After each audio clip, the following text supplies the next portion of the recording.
Sido las claves de la jornada, entender parte de los grandes titulares del día con José Carlos Díez en esta sección diaria de Juego de Poder. Vamos a hablar en los próximos minutos de la agenda económica, de los entresijos, de los números que se han publicado en los últimos días. Rafael Pampillón, ¿qué tal? Muy buenas noches. Hola, buenas noches. Bueno, ahora mismo España, ¿por qué está creciendo? ¿Crece más, o eso dicen, que la media del resto de países? Son proyecciones de organismos oficiales, pero cambio de modelo productivo no ha habido, modificación de nuestras condiciones económicas tampoco, con lo cual, ¿por qué estamos creciendo? Bueno, España, en los últimos datos, los del cuarto trimestre del año pasado, vimos caídas en la formación bruta de capital, vimos caídas en los bienes de equipo, hay caídas también en la productividad. España no crece porque aumente el capital físico, ni el capital tecnológico, ni el capital humano.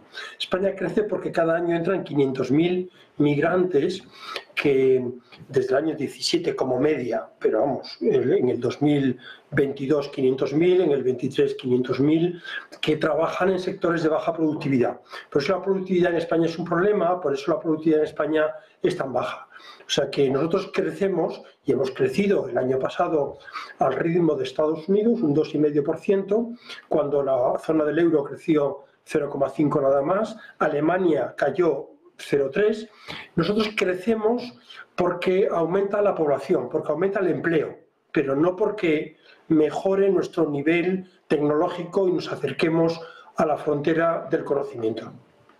Porque tampoco la inversión de las empresas se ha incrementado, tampoco están confiadas. La formación bruta de capital deja entrever que al menos las perspectivas no son positivas u optimistas para las compañías. Sí, hay mucha incertidumbre, hay mucha inseguridad jurídica, como ha dicho el gobernador del Banco de España, y eso pues lógicamente hace que mucha inversión extranjera que podría venir no viene, alguna inversión española, alguna empresa como Ferrovial ya se ha ido, pero hay otras empresas grandes españolas que invierten más fuera que en España, y eso es porque hay demasiado conflicto, hay demasiado problema, hay demasiada confrontación política y hay poca gente, pocos gobiernos que son autonómicos y sobre todo el gobierno central que se dediquen a sacar adelante el país reformando, como muy bien decías, el modelo productivo hacia un modelo más industrial, más competitivo, más tecnológico, y eso no se está haciendo. Bueno, precisamente, dejabas caer, Rafael, las palabras de Hernández de Cos en estos últimos días. A finales de la semana pasada decía precisamente esto, que la inseguridad política era un condicionante, sobre todo a futuro, para el crecimiento económico. Todo ello cuando hemos conocido, justo a finales de la semana pasada, que el gobierno iba a dar por perdidos, vamos a decirlo así, los presupuestos del 24, que se iba a centrar en los 2025. La pregunta aquí es ¿por qué?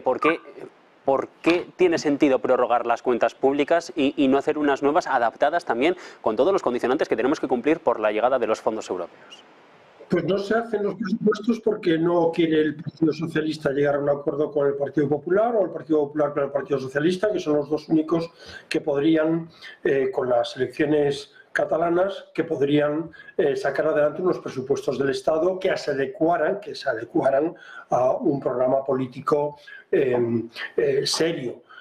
La gran ventaja de prorrogar los presupuestos es que el gasto público va a reducirse, es decir, el gobierno ya no podrá condonar los 15.000 millones a Cataluña, ya no podrá comprar los 2.000 millones de euros de acciones de Telefónica, ya no podrá invertir en la descontaminación de las energéticas, subvencionar pues todo lo que es nuevo, subvencionar los coches eléctricos, el gasto en defensa, que ya nos ha avisado Trump que si ganan las elecciones tenemos que llegar al 2% y estamos en el 1,1 y presupuestado para este año iba a ser el 1,2, pero no vamos a poder subir el gasto en defensa.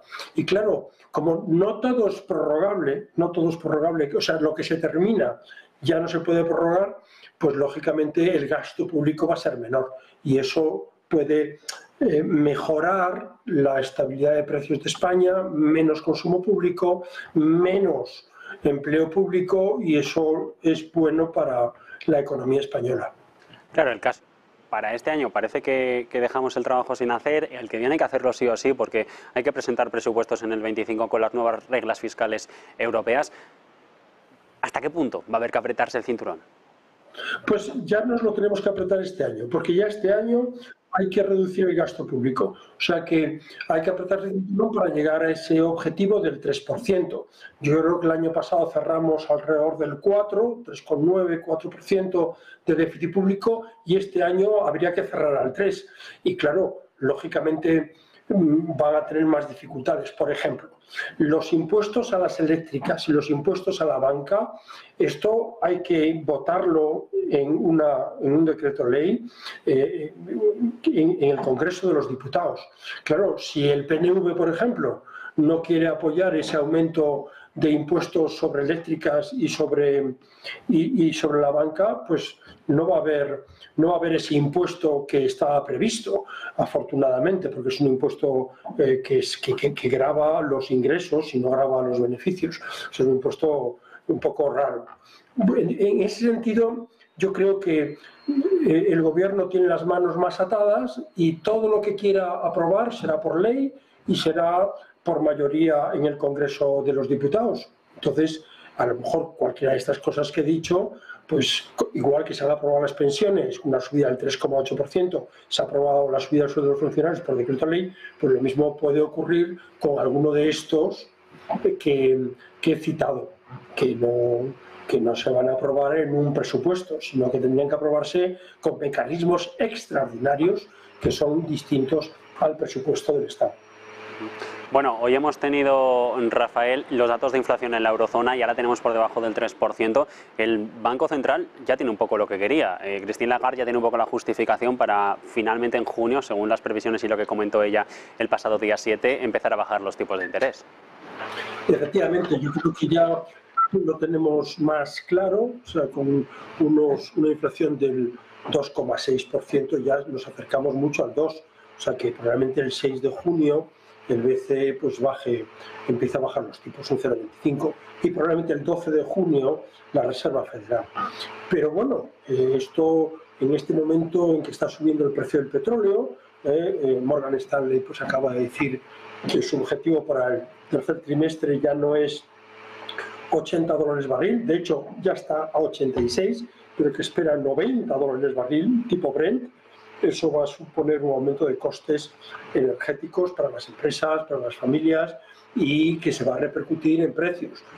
Tenemos todo el tema del Mar Rojo y no poder pasar por el canal de Suez, que hay que bajar por el Cabo de Buena Esperanza. Esos son mayores costes para las empresas, también de seguros, porque se pasa por una zona cercana a Nigeria donde hay dificultades y hay piratería.